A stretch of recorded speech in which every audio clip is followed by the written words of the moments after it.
เพณีอยู่แบบบ่ได้ลบลีบ่มีใครจะเก่านั้นไอ้จริงใจบ่ได้หวังหลอกทั้งน้ำตาสอขอบอกไอ้ยังต้องการ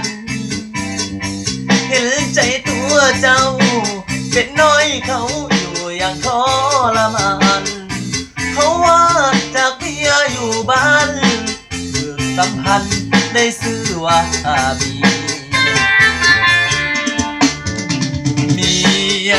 ก็เป็นแต่เพียงเมียน้อย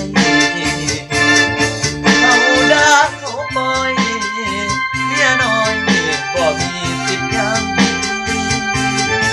คนทุกข์และเงาซึมเศร้าอยู่เพียงลำพังสงสารเจ้าเด่นวันนางเป็นยังจึงทนเลื่อยมาเลิกกับเขาแล้วมาเอากับอายหากเจ้ารวยใจบ่หวั่นไหวให้จะนินทาถึงคนเขามองว่าน้องบ่มีราคาอ้ายนี้เห็นใจอาสาเลิกเถิดนาเลิกเป็นเมียน้อย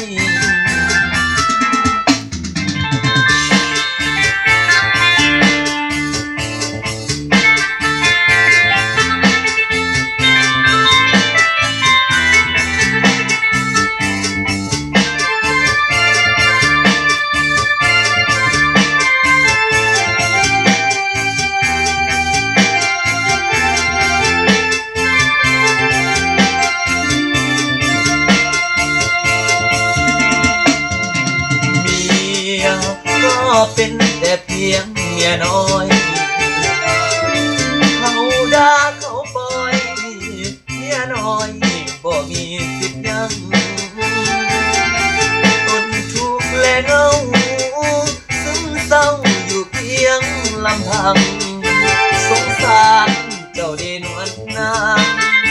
เป็นยังจึงทนเลื่อยมาเลิกกับเขากับอายกับเจ้าด้วยใจบ่หวั่นไหวให้สินินทาเป็นคนเขามองว่าน้อง